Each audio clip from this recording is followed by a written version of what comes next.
ruled out legislation to crack down on ticket touts. Instead, it's calling on events organisers to do more to ensure that tickets get to fans instead of being sold for many times their cover price through websites.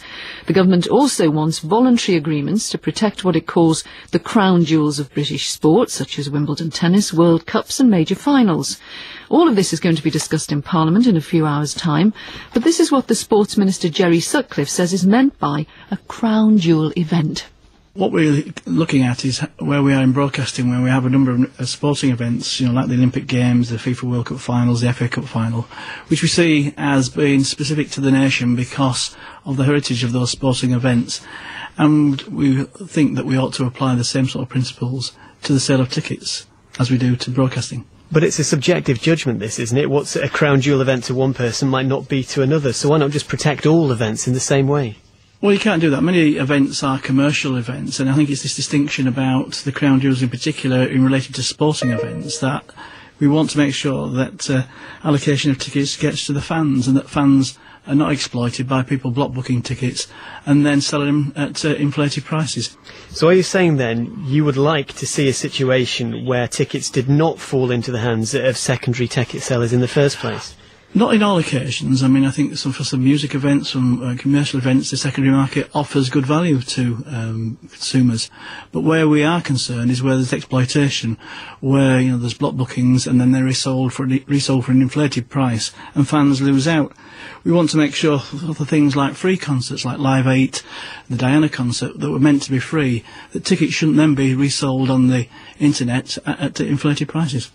You say the secondary ticket market can offer good value, but surely what you've just described is precisely their business model. They're in the business of buying up tickets and selling them on at prices which are much above face value. Well, we're not saying that we're against the secondary market, and consumers want to have a secondary market, but what we're saying is that first of all we need to look at what event organisers can do about the primary market, making sure that ticket allocations, making sure that fans can be supported by proper ways of looking at technology, perhaps having names on tickets, faces on tickets. What you're talking about are voluntary arrangements rather than any sort of compulsion, any new laws. Surely it's fanciful to expect secondary ticket agents to volunteer to give up selling what must be some of their most lucrative tickets. No, I don't think so. I mean, and already, good arrangements have been made with the secondary market. And what we're saying is we want the industry to work together through a voluntary code. We'd be very grateful if that happens. If that doesn't happen, then we would have to consider legislation. The Sports Minister Jerry Sutcliffe talking to John Douglas. Well, the concert promoter Harvey Goldsmith is on the line. What do you then make of the government's plans?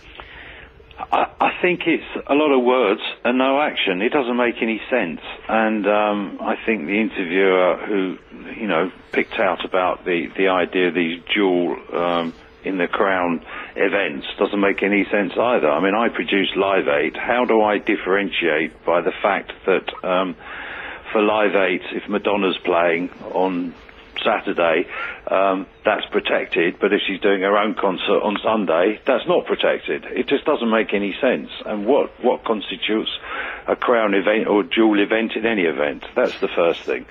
The second thing is that secondary ticket agents are not going to volunteer to cut their businesses down, because they won't. That's what their business is dealing in a demand basis of, to some extent, by taking advantage of fans who want to go and see an event. As far as the promoters and the primary market is concerned, we have no legal means to stop touts getting tickets.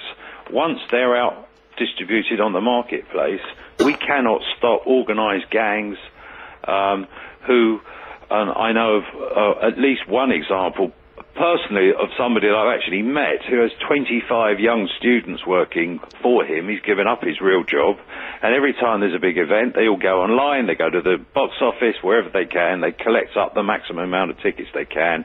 That man's now got a bulk of tickets, and then he can eke them out to the secondary market purely and simply for profit. We don't have any teeth to deal with that. Are you saying, though, that there is no more that you could do to try to make sure that tickets get to real fans instead of being bought up in this way? Absolutely nothing more you could do? Well, the problem is that when the Select Committee had their hearings, the Office of Fair Trading made a very valid point to us that actually said that the the work that I did on Led Zeppelin in trying to stop people buying the tickets and reselling them, and the methods that Glastonbury use could be tested, they're not convinced they're legal. So if the Office of Trading, who are really completely useless in this area, can't make its mind up whether the conditions that we put on our tickets about resale and whatever are valid or not, then what on earth can we do?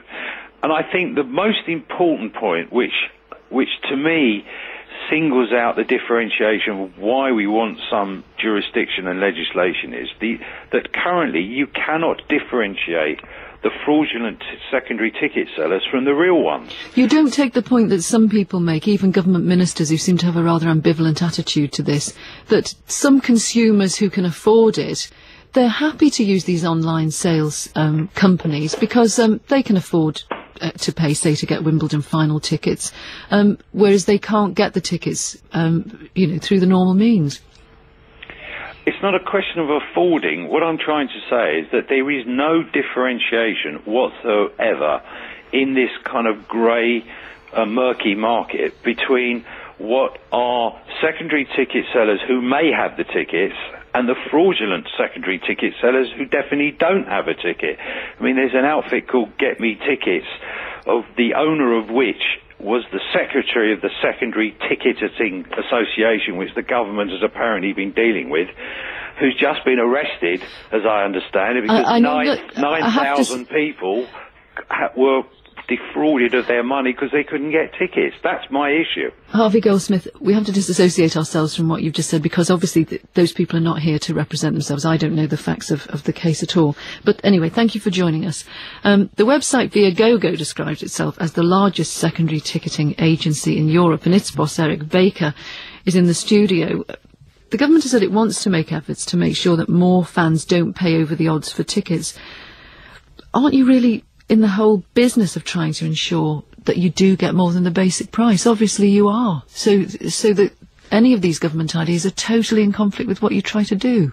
Well, I think there are two basic points to make. The first is that Viagogo is an online exchange, meaning we don't buy or sell anything, so there's often a misperception. And how do you make your money then? We get a commission when people trade the tickets, much like the stock market. How big a commission? How big a commission? We take 15% from the seller and 10% from the buyer. So you make 25% of all transactions? That's correct. Okay. So we basically, like the stock market, we allow people to trade. So unlike what Harvey was talking about, we're not buying up tickets and selling them. We're providing a platform. You're providing a for marketplace for people who may have done so. They may have, but in many cases, in most cases, you've got people who have tickets, they've paid their hard-earned money, they can't use it, they can't get a refund, they need a way to resell the ticket. So that's number one.